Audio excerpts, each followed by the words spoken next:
Indian news ടൈമിലേക്ക് മാന്യ പ്രേക്ഷകർക്ക് സ്വാഗതം. പുതിയ സർക്കാരിൻ്റെ ആദ്യ ബജറ്റ് അവതരിപ്പിച്ചു. ബജറ്റുമായി ബന്ധപ്പെട്ട് പന്തിരങ്കാവ് ബസ് ഓപ്പറേറ്റർ ഓർഗനൈസേഷൻ്റെ പ്രസിഡന്റ് മിസ്റ്റർ മൂസയാണ് നമ്മോടൊപ്പം ഉള്ളത്. നമ്മുടെ ചാനലിലേക്ക് സ്വാഗതം. അപ്പോൾ പുതിയ ബജറ്റ് വന്നതിൽ ചരിത്രത്തിൽ ആദ്യമായിട്ട് തന്നെയാണ് എന്ന് എനിക്ക് തോന്നുന്നു.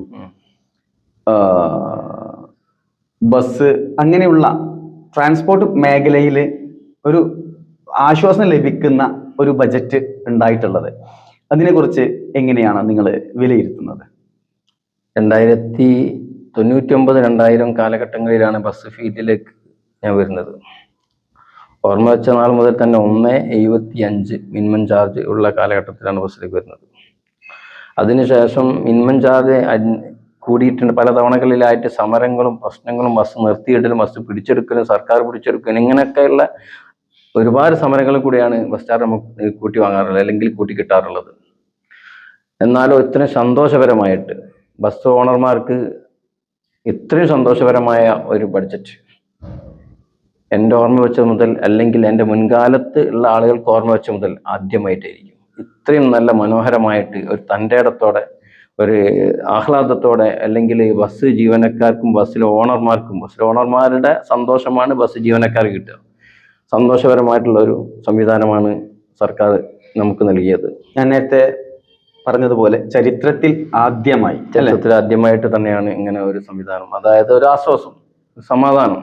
സാധാരണ ഉണ്ടാക്കാറ് വർദ്ധിപ്പിക്കുക, അനുദിനം വർദ്ധിപ്പിക്കുക അല്ലെ? അനുദിനം വർദ്ധിപ്പിക്കുന്നതിന്റെ അപ്പുറം തന്നെ നമ്മുടെ സാധാരണക്കാരറിയാതെ റോഡ് സെക്സ് എന്ന് പറഞ്ഞ വേറെ, പിന്നെ അങ്ങനെ ഒരുപാട് ഒട്ടനവധി, പിന്നെ ഓരോ ശെല്ലാൻ കെട്ടിക്കൊണ്ടുള്ള ബസ് സത്യത്തിൽ പീഡന വർഗമാണ്. ഞങ്ങൾക്ക് ഞങ്ങളെ രോദനങ്ങളും, ഞങ്ങളുടെ പ്രയാസങ്ങളും, ഞങ്ങളുടെ സങ്കടങ്ങളും ഞങ്ങൾക്ക് അവതരിപ്പിക്കാനും ഞങ്ങൾ സർക്കാർ മാത്രമേ ഉള്ളൂ. അതിന് പരിഹാരം കണ്ടു തരാൻ കഴിവുള്ള ശക്തിയുള്ളതും സർക്കാരിന് തന്നെയുള്ളൂ. മറ്റു മേഖലകളിൽ സ്വകാര്യ എന്ത് ബിസിനസ് ആണെങ്കിലും, ഏതൊരു ബിസിനസ് ആണെങ്കിലും അവർക്ക് അവരുടേതായ തീരുമാനം എടുക്കാൻ പറ്റും. ഞങ്ങൾക്ക് ഞങ്ങളുടെ തീരുമാനം എടുക്കാൻ പറ്റാത്ത സർവീസ് എന്ന നിലയ്ക്ക് ബസ് സർവീസിന് തന്നെ സ്വന്തമായിട്ട് തീരുമാനമില്ല.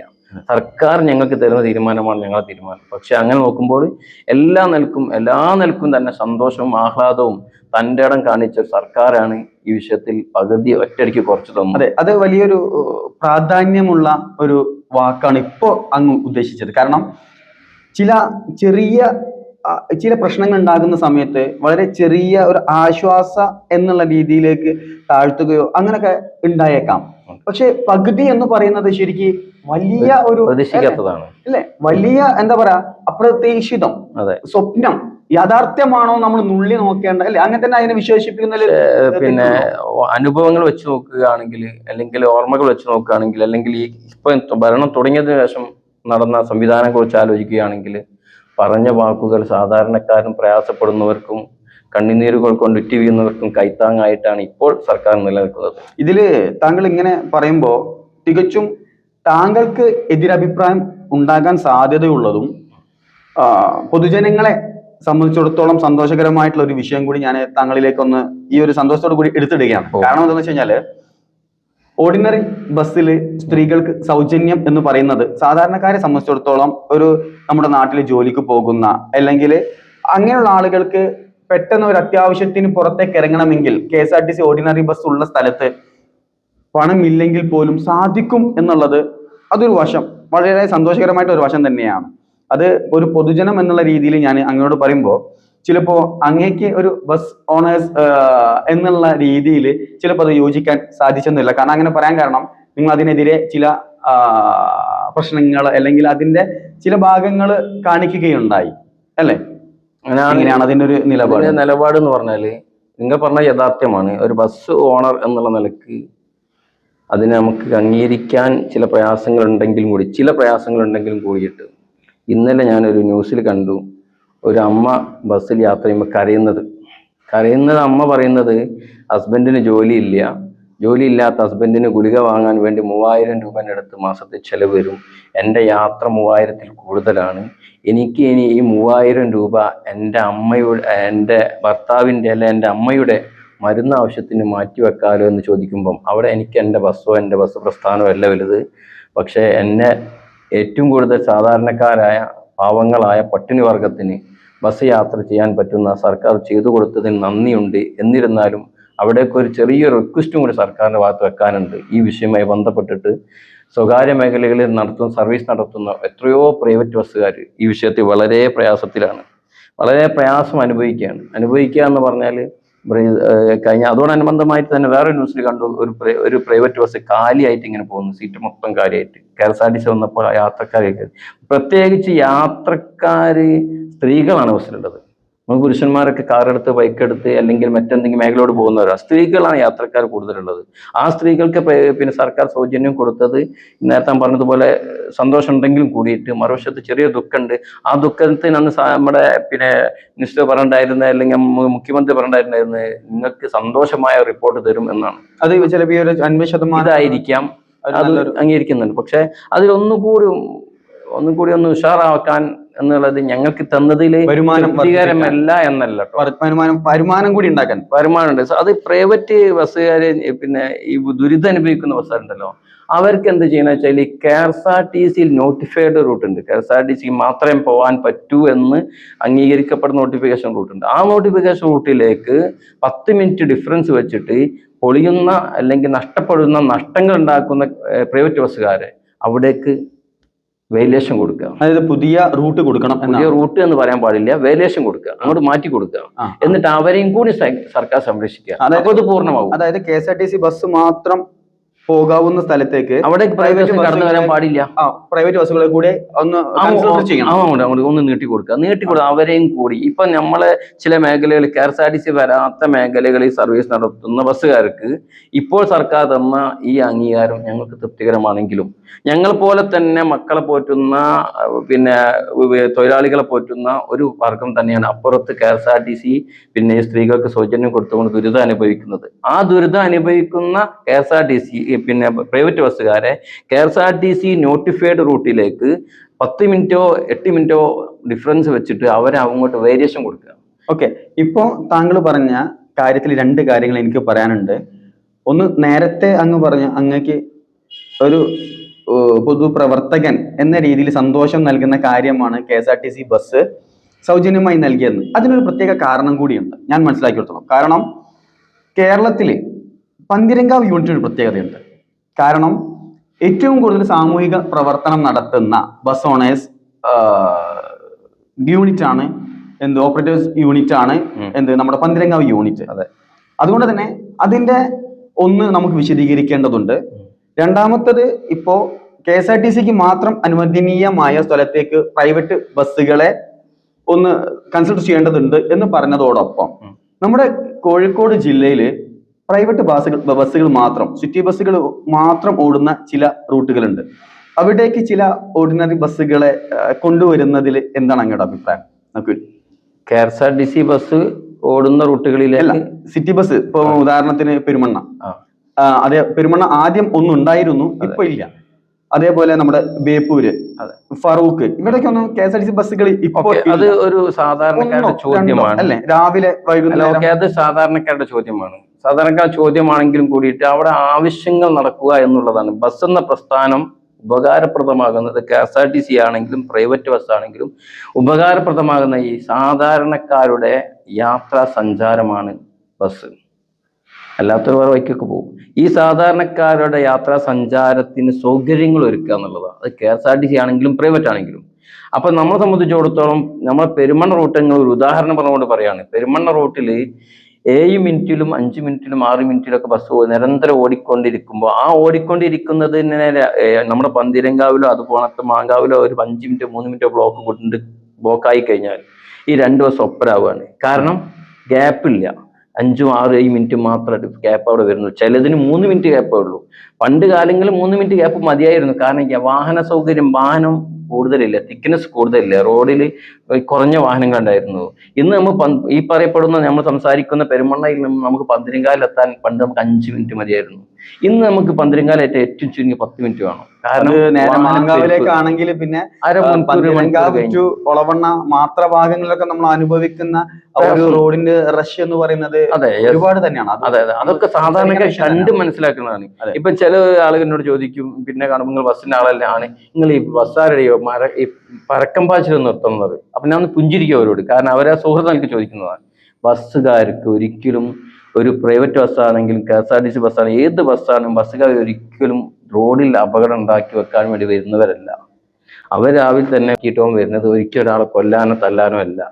അവന്റെ ഗതികേടാണ്. ഗതികേട് എന്ന് പറഞ്ഞാൽ 5 മിനിറ്റ് കൊണ്ട് പന്തീരങ്കാൽ എത്തിക്കാൻ ടൈമിംഗ് കൊടുത്തത് ബസ്സുകാരല്ല, സർക്കാരാണ്. സർക്കാർ അംഗീകരിച്ച് RTO അങ്ങനെ MVMമാർ അതിന്റെ റിപ്പോർട്ട് എടുത്തിട്ട് RTO ബോർഡിൽ വെച്ചിട്ട് ഗ്രാൻഡാക്കി തരുമ്പോൾ ആ ഗ്രാൻഡാക്കി തരുന്ന അടുത്ത ബസ്സിന് പെർമിറ്റിന് അപേക്ഷിക്കുന്നത് നിങ്ങളായിരിക്കും. നിങ്ങൾ കൊടുക്കുന്ന എൻ്റെ ബസ്സിന്റെ ഗ്യാപ്പ് നോക്കിയിട്ടാ ഓൻ നല്ല ലോഡിനാണല്ലോ പോകുന്നത്. അപ്പൊ അവന്റെ മുന്നിൽ 5 മിനിറ്റ്. അപ്പൊ അത് 5 മിനിറ്റ് നിങ്ങൾ സ്വാധീനം കൈകൊണ്ടെങ്കിൽ 5 മിനിറ്റ് മുന്നേ നിങ്ങൾ വാങ്ങും. പിന്നെ എൻ്റെ ട്രിപ്പിന്റെ പകുതി അടുത്ത് പോകണം നിങ്ങളാണ്. അപ്പൊ പിന്നെ നിങ്ങൾ 2 മിനിറ്റ് നേരം വെക്കുമ്പോൾ നിങ്ങൾ പാസ് ചെയ്യാനുള്ള ശ്രമം ഞാൻ നടത്തുന്നത്. അതിനനുസരിച്ചിട്ട് ശ്രമം നടത്തും തോറും ഇവിടെ മറ്റുള്ള വെഹിക്കിൾസുകൾ കുറയല്ല ചെയ്യുന്നത്. മറ്റു 2 വീലർ ആണെങ്കിലും കാർ ആണെങ്കിലും മറ്റുള്ള വെഹിക്കിൾസ് കൂടി വരികയാണ് എന്തിനും. അപ്പൊ ഇതെന്താ തിക്നെസ് കൂടുകയാണ്, അപകടം കൂടുകയാണ്. അപ്പൊ ഇവിടെ എന്ത് ചെയ്യണം? പുതിയ പെർമിറ്റുകൾ റദ്ദ് ചെയ്യണം. ഇനി ഇവിടെ പുതിയ പെർമിറ്റ്, ഇത് കഴിഞ്ഞ ഒരു 8 മാസം മുമ്പുള്ള NVAന്റെ റിപ്പോർട്ട് എൻ്റെ കയ്യിലുണ്ട്. ഒരു ഫ്രഷ് പെർമിറ്റിന് ആവശ്യപ്പെട്ടപ്പോൾ ഇവിടെ തിക്നെസ് കൂടുതലാണ്, അപകട സാധ്യത കൂടുതലാണെന്നുള്ളത്. അവർ ഇതിനെപ്പറ്റി പഠിച്ചു കഴിഞ്ഞാൽ അപകട സാധ്യത കൂടുതലാണ്, തിക്നെസ് കൂടുതൽ. ഇവിടെ ഇനി പ്രൈവറ്റ് ബസ് 34,000 ചില്ലാനും പ്രൈവറ്റ് ബസ് സംസ്ഥാനത്ത് ഉണ്ടായിരുന്നു. ഇന്ന് അത് വെറും 8,000 ചില്ലാനായി കഴിഞ്ഞു. ഇനി ഇതിന് സർക്കാർ സംരക്ഷിക്കേണ്ടത് ഇപ്പം തന്നതുപോലെ തന്നെ ഇനി പുതിയ പെർമിറ്റുകൾ, ഫ്രഷ് പെർമിറ്റുകൾ അനുവദിക്കാതിരിക്കുക. അപ്പോൾ പുതിയ മേഖലകൾ ഇങ്ങനെ പിന്നെ ചെറിയ ഗ്രാമങ്ങളൊക്കെ പട്ടണങ്ങളായി വരുമ്പോൾ അവിടെ ബസ്സിന് ആവശ്യം വരും. അപ്പൊ എന്ത് ചെയ്യണം? ഇവിടെയുള്ള ഈ ബസ്സുകാരെ വേരിയേഷൻ കൊടുക്കണം, അവരങ്ങോട്ട് കയറ്റി വിടണം. അപ്പൊ അത് സർക്കാരും കൂടി ഇടപെട്ടുകൊണ്ട് അവരങ്ങോട്ട് കയറ്റിവിട്ട് അവരുടെ ആ യാത്ര അവിടെയുള്ള ആ നാട്ടുകാരുടെ പ്രദേശവാസികളുടെ ആവശ്യങ്ങളും നടപ്പിലാക്കി കൊടുക്കണം. അതായത് പുതിയ ഓണേഴ്സിനെ സൃഷ്ടിക്കാതെ റൂട്ടില് ഓൾറെഡി റൂട്ടുകള് മാറ്റി കൊടുക്കുക, പുതിയ എന്താ പറയാ മേഖലകളിലേക്ക്, പുതിയ സ്ഥലങ്ങളിലേക്ക്, പുതിയ റൂട്ടുകളിലേക്ക് മാറ്റങ്ങൾ വരുത്തി കൊടുക്കുക എന്നുള്ളതാണ് പറയുന്നത്. അപ്പോൾ നിലവിൽ ഓടുന്ന ബസ്സുകൾ അവിടെ നിന്നും അപ്രത്യക്ഷമായി അത് മറ്റൊരു റൂട്ടിലേക്ക് മാറും. ഓക്കെ. പിന്നെ അപ്പോ ഇനി നേരത്തെ നമ്മൾ പറഞ്ഞ കാര്യത്തിലേക്ക്, അതായത് നമ്മൾ ഈ ചാരിറ്റി എന്ന് പറഞ്ഞ പന്തീരങ്കാവ് മെഡിക്കൽ കോളേജ് റൂട്ടാണ് നമ്മുടെ. പന്തീരങ്കാവ് മെഡിക്കൽ കോളേജ് റൂട്ടില് ചുരുങ്ങിയത് എൻ്റെ ഓർമ്മ ശരിയാണെങ്കിൽ ഒരു 2,24,00,000 രൂപന്റെ അടുത്ത് ചാരിറ്റി പ്രവർത്തനം നടത്തിയിട്ടുണ്ട്. ചരിത്രത്തിൽ ആദ്യമായിട്ട്, സംസ്ഥാനത്ത് ആദ്യമായിട്ടാണ് ഇങ്ങനൊരു സംവിധാനം. എനിക്കും എൻ്റെ ഓർമ്മ ശരിയാണ്, ഇനി നിങ്ങൾക്കുണ്ടോ അറിയില്ല, ഞാൻ എവിടെയും കേട്ടിട്ടുമില്ല കണ്ടിട്ടുമില്ല.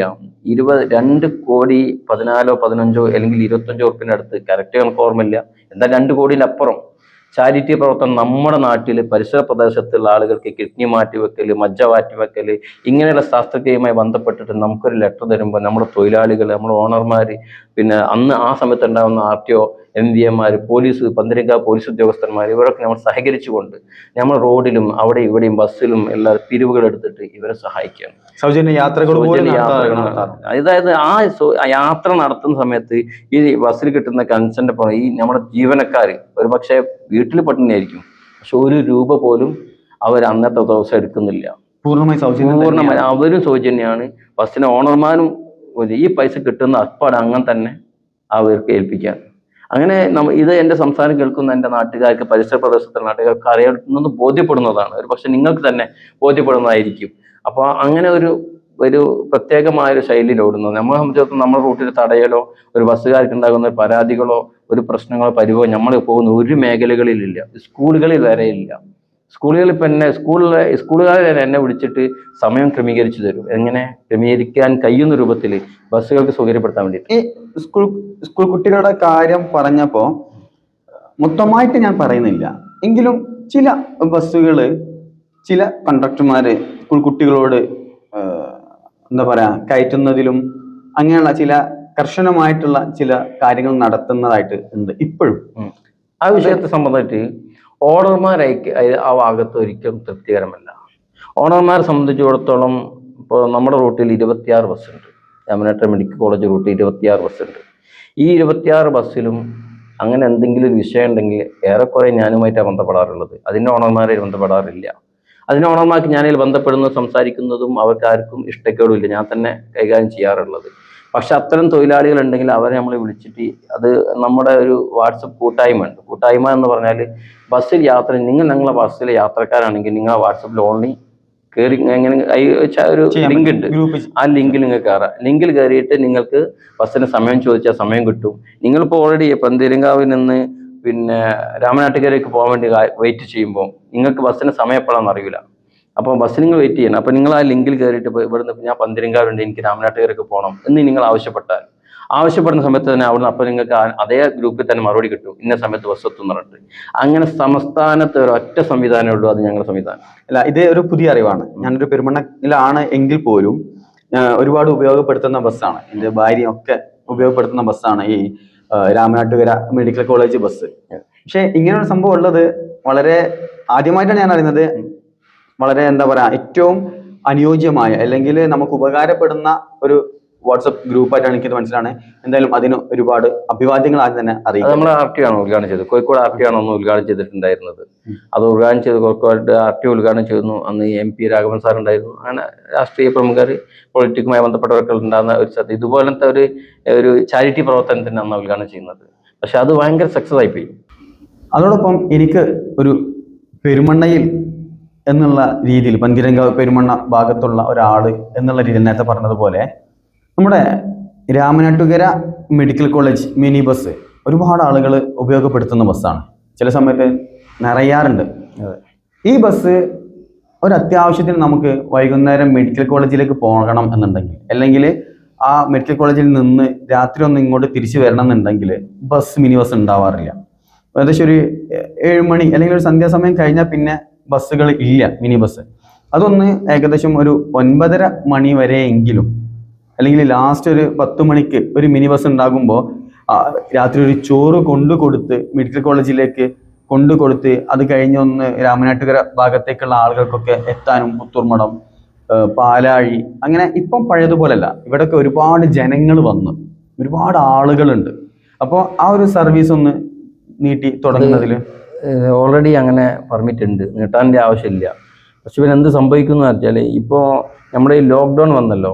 ഈ ലോക്ക്ഡൗൺ വന്നതിന് ശേഷം, കൊറോണ വന്നതിന് ശേഷം, പണ്ട് കാലത്ത് 6 മണിൻ്റെ ബസ് കോളേജിൽ എത്താൻ ആഗ്രഹിക്കാറ് ഞങ്ങൾ. എങ്ങനെയെങ്കിലും 6 മണിൻ്റെ ട്രിപ്പ് എടുക്കണം, അല്ലെങ്കിൽ 6:00 ശേഷം ട്രിപ്പ് എടുക്കണം, ഞങ്ങൾ എല്ലാവരും ആഗ്രഹിക്കും. കാരണം ഞങ്ങൾക്ക് എന്തെങ്കിലും ഒന്ന് കിട്ടുക ആ ട്രിപ്പിലാണ്. ഇന്നിപ്പോൾ ആ സമയത്ത് 6 മണിക്ക് ശേഷം ആരും റോട്ടിലില്ല. മൊത്തത്തിൽ നമ്മളെ അങ്ങാടികൾ, ഇപ്പം ഞങ്ങൾ പന്തീരങ്കാവ് സംബന്ധിച്ചിടത്തോളം പറയാം, പന്തീരങ്കാവിൽ പണ്ട് 10-11 മണിക്കൊക്കെ ഞങ്ങളൊക്കെ പന്തീരങ്കാടിയിൽ പോരാ, അതുവരെ ജനം ഉണ്ടാവുമായിരുന്നു. ഇന്ന് 9 മണി 9:30 ആയി കഴിഞ്ഞാൽ ജനം ഇല്ല, അങ്ങാടിയിലില്ല.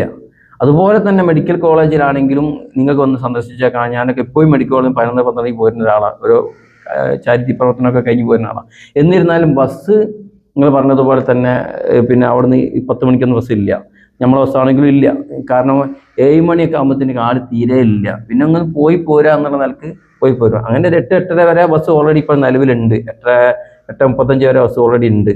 പക്ഷെ 9 മണിക്ക് ശേഷം ഓടാ. ഈ 8:35 ബസ് തന്നെ 3-4 ആളെയായിട്ടാണ് പന്തീരങ്കാവിലേക്ക് വരുന്നത്, അല്ലെങ്കിൽ രാമനാട്ടുകരയ്ക്ക് പോകുന്നത്. പക്ഷേ ഈ സംവിധാനത്ത് ഒരു സർവീസ് ആയതുകൊണ്ടാണ് ഞങ്ങൾ എന്ത് ചെയ്യുന്നത്, ആ സർവീസ് നടത്തുന്നത്. പക്ഷെ അത് നടത്തിയതുകൊണ്ട് ഒത്തതുകൊണ്ടല്ല, ലാഭം പ്രതീക്ഷിച്ചുകൊണ്ടല്ല, ലാഭമല്ല, ഇത് ജനങ്ങൾക്ക് വേണ്ടി സർവീസ് ആണല്ലോ. അതുകൊണ്ടാണ് ഞങ്ങൾ ആ സർവീസ് തന്നെ അതന്നെ നടത്തുന്നത്, ആ സർവീസിൻ്റെ ട്രിപ്പ് തന്നെ എടുക്കുന്നത്. അപ്പോൾ അങ്ങനെ വിഷയം അവിടെ ഉണ്ട്. അതുപോലെ തന്നെ നിങ്ങൾ പറഞ്ഞപ്പോൾ ഒന്ന് സൂചിപ്പിക്കാമെന്ന് മാത്രം, മെഡിക്കൽ കോളേജിൽ രാത്രി 10 മണിക്ക് ശേഷം അല്ലെങ്കിൽ 9:30 ശേഷം കോഴിക്കോട് സിറ്റിയിലേക്ക് ബസ്സില്ല. സർക്കാരിനെ സംബന്ധിച്ചിടത്തോളം ഞാൻ കഴിഞ്ഞ 2 ബോർഡ് അപ്പുറം ബോർഡിൽ തന്നെ ഞാൻ ഈ വിഷയം അവതരിപ്പിച്ചതാണ്. അപ്പോൾ ഈ വയനാട് ഭാഗങ്ങളിൽ നിന്നാണ് ഏറ്റവും കൂടുതൽ KSRTC വരുന്നത്. അത് വരുന്നത് വെള്ളിമാട് കുന്ന്, മോയിക്കൽ വഴി, മലാപ്പറമ്പ് വഴി, അങ്ങനെ നടക്കാ വഴി KSRTC സ്റ്റാൻഡിലേക്ക് കയറാണ്. ടച്ച് ചെയ്യുന്നില്ല. കുന്നമംഗലം എന്ന സ്റ്റോപ്പ് കഴിഞ്ഞാൽ, കാരന്തൂർ എന്ന സ്റ്റോപ്പ് കഴിഞ്ഞാൽ പിന്നെ അവിടെ നിന്ന് ഒരു മനുഷ്യന്മാർ നമുക്ക് ആ ബസ് ഉപയോഗപ്പെടുത്താൻ രാത്രി സമയങ്ങളിൽ ഇല്ല. അപ്പോൾ ഈ രാത്രി സമയങ്ങളിൽ കുന്നമംഗലത്ത് നിന്ന് വരുന്ന ബസ് കാരന്തൂർ വഴി 10 മണിക്ക് ശേഷം കാരന്തൂർ വഴി മെഡിക്കൽ കോളേജിൽ എത്തിക്കഴിഞ്ഞാൽ എത്രയോ രോഗികളുടെ കൂടെ വന്നവർക്ക്, പരിചരിക്കുന്നവർക്ക്, മൊത്തത്തിൽ പല ആളുകൾ എത്തിച്ചേരുന്ന ഒരു മേഖലയാണ് നമ്മുടെ മെഡിക്കൽ കോളേജ്. ഈ മെഡിക്കൽ കോളേജിൽ 10 മണിക്ക് ശേഷം കാരന്തൂർ വഴി, മൊയ്ക്കൽ വഴി, ഇങ്ങനെ വെള്ളിമാട് കുന്നു കൂടെ പോകുന്ന ബസ്സുകൾ തിരിച്ചിട്ട് കാരന്തൂർ കൂടി മെഡിക്കൽ കോളേജ് വന്നിട്ട് അത് പുതിയ ബസ് സ്റ്റാൻഡിൽ കയറി KSRTC സ്റ്റാൻഡിൽ കയറാണ്ട് പുറത്തു കൂടിയ നമ്മളെ റെയിൽവേ സ്റ്റേഷനിൽ ചെന്നിട്ട് റൗണ്ട് അടിച്ചിട്ട് വീണ്ടും KSRTCയിലേക്ക് വരുമ്പം ഇത് ജനങ്ങൾക്ക് ഉപകാരപ്രദമാകും. ഈ പറഞ്ഞ വിഷയം നമ്മളെല്ലാവരും ശ്രദ്ധിക്കേണ്ടതാണ്. കാരണം വയനാട് വരെയുള്ള ഭാഗങ്ങളിൽ നിന്ന് വരുന്ന ആളുകൾക്ക് മെഡിക്കൽ കോളേജിലേക്ക് രാത്രിയിലും ബസ്സിലെത്തുക എന്ന് പറയുന്നത് വളരെ ഒരു ആവശ്യമാണ്. സൗകര്യമെന്നല്ല അതിനെ പറയേണ്ടത്, ആവശ്യകത തന്നെയാണ്. കാരണം ഒരുപാട് ആളുകളാണ് നമ്മുടെ മെഡിക്കൽ കോളേജിനെ ആശ്രയിക്കുന്നത്. അതുകൊണ്ട് ഇതൊരു പൊതു ശ്രദ്ധ നേടേണ്ടതുണ്ട്. സർക്കാർ ഇതിന് വലിയ പ്രാധാന്യം നൽകിക്കൊണ്ട് KSRTCയും സർക്കാരും ചേർന്നുകൊണ്ട് ഈ ഒരു അഭിപ്രായം മുഖവിലക്കെടുത്ത് അത് നടപ്പിലാക്കേണ്ടതും ഉണ്ട് എന്ന് ഇതോടൊപ്പം വിനീതമായി ഞങ്ങളും കൂടെ ഒന്ന് അപേക്ഷിക്കുകയാണ്. വളരെ നല്ല കാര്യം, അത് പബ്ലിക്കിന് ആവശ്യമുള്ള കാര്യമാണ്. ഓക്കെ, പിന്നെ ഇനി ഈ നമ്മുടെ ഈ ബജറ്റിൽ നിങ്ങളെ ഏറ്റവും കൂടുതൽ ആകർഷിച്ച സമ്മാനങ്ങൾ എന്തൊക്കെയാണ്? സമ്മാനം എന്ന് പറഞ്ഞാൽ നമുക്ക് സംഭവം പിന്നെ ടാക്സ് തന്നെ വലിയൊരു സന്തോഷമാണ്. ഈ സന്തോഷത്തിൽ പിന്നെ ഞങ്ങൾ ഒരു പെരുന്നാളിന് മാസം കാണുമ്പോൾ ഉണ്ടാകുന്ന ഒരു സന്തോഷം എന്താണോ ആ സന്തോഷമാണ് ഞങ്ങൾക്കുള്ളത്. പക്ഷെ ആ വീട്ടിലൊരു കുട്ടി മരിച്ചു കിടക്കുമ്പോൾ ആ സന്തോഷത്തിന് വലിയ തൃപ്തി ഉണ്ടാവില്ലല്ലോ. ഞാൻ പെരുന്നാളിന് മാസം കണ്ടു, ആ മാസം കാണുമ്പോൾ അല്ലെങ്കിൽ ഒരു പിന്നെ എന്തെങ്കിലും ഒരു ഫംഗ്ഷൻ എനിക്ക് സന്തോഷം ഉണ്ടാകുമ്പോൾ ആ വീട്ടിൽ കുഞ്ഞ് മരിച്ചു കിടക്കുമ്പോൾ ആ മരിച്ചു കിടക്കുന്ന വീട്ടിൽ സന്തോഷിക്കാൻ കഴിയൂല. അതെന്തുകൊണ്ടാണ്? നമ്മളെപ്പോലെ മറ്റൊരു മേഖല KSRTC പിന്നെ സൗജന്യമായി നമ്മളെ സ്ത്രീകൾ അമ്മമാരെ പെങ്ങന്മാരെ കൊണ്ടുപോകുമ്പം അവിടെയുള്ള പ്രൈവറ്റ് ബസ്സുകാർ പ്രയാസം അനുഭവിക്കും. ആ പ്രയാസം ഞങ്ങളുടെയും പ്രയാസമാണ്. അപ്പൊ അവരെ സംരക്ഷിക്കേണ്ടത് പിന്നെ ഇതുപോലെയുള്ള KSRTC നോട്ടിഫൈസ് റൂട്ടാക്കിയ മേഖലകളിലേക്ക് 10 മിനിറ്റ് ഡിഫറൻസ് കൊടുത്തിട്ട് ഗ്യാപ്പ് കൊടുത്തിട്ട് ഇവരെ അവിടേക്ക് വേരിയേഷൻ കൊടുത്തിട്ട് അവരെയും കൂടി സർക്കാർ സംരക്ഷിക്കട്ടെ. അപ്പൊ ഇതൊന്നുകൂടി എന്തായി ഈ ബസ് എന്ന പ്രസ്ഥാനം ഒന്ന് സെറ്റപ്പായി. അതുപോലെ കോഴിക്കോട് RTO ഓഫീസ്, കോഴിക്കോട് എന്നല്ല ഏത് RTO ഓഫീസിൽ ചെന്നാലും നമുക്ക് ക്ലർക്കുമാരെ ഓണർമാർക്ക് കാണാൻ കഴിയുന്നില്ല. ഒരു മതിലിനപ്പുറം ഒരു ചങ്ങൽക്കപ്പുറം അല്ലെങ്കിൽ ഒരു ഗിൽസിനപ്പുറമാണ് നമ്മൾ നിന്ന് നമ്മളെ കാര്യങ്ങൾ ഇവൻ ദൂരേക്ക് വിളിച്ചു പറയാണ്. ആ ഒരു സംവിധാനം കൂടി സർക്കാർ ഏറ്റെടുത്തിട്ട് നമ്മുടെ കാര്യങ്ങൾ നമുക്ക് RTO ഓഫീസിൽ ചെന്ന് കഴിഞ്ഞാൽ നമ്മുടെ കാര്യം ക്ലർക്കുമാരുമായി ബന്ധപ്പെട്ടിട്ട് സംസാരിക്കാനുള്ള അവസരം കൂടി നമുക്ക് കിട്ടേണ്ടതുണ്ട്. സുതാര്യമാകണം. അത് ആർക്കും വേണം. അത് നമ്മളത് എനിക്ക് നിങ്ങളോട് സംസാരിക്കുന്നത് പോലെ നിങ്ങൾ എന്നോട് സംസാരിക്കുന്നത് പോലെ ഈ സ്റ്റാഫ് അല്ലെങ്കിൽ ക്ലർക്ക് നമ്മുടേതല്ലേ, നമ്മൾ അവരുടേതാണ്, അവർ നമ്മുടേതാണ്. നമുക്ക് അവിടെ നമ്മളെ കാര്യങ്ങൾ സംസാരിക്കണം. അതിനുള്ള സൗകര്യം ചെയ്ത് ഒരു മതിലിനപ്പുറമാണ് നമ്മൾ. ആ മതിൽക്കെട്ടുകൾ പൊളിച്ചു മാറ്റണം. നമ്മൾ സൗഹൃദം പങ്കിട്ടതുപോലെ തന്നെ നമ്മുടെ കാര്യങ്ങൾ ചെയ്തിട്ട് നമ്മളെ കാര്യം നേടിയെടുക്കാനുള്ള നിയമത്തിന്റെ വശത്തിലൂടെ നേടിയെടുക്കാനുള്ള സംവിധാനം കൂടി സർക്കാർ ഏറ്റെടുക്കണം. ഓക്കെ, എന്തായാലും ഇത്രയും സമയം ഞങ്ങളോടൊപ്പം ചിലവഴിച്ചതിനും നിങ്ങളുടെ കാര്യങ്ങളെക്കുറിച്ച് സംസാരിച്ചതിനും നന്ദി. Thank you.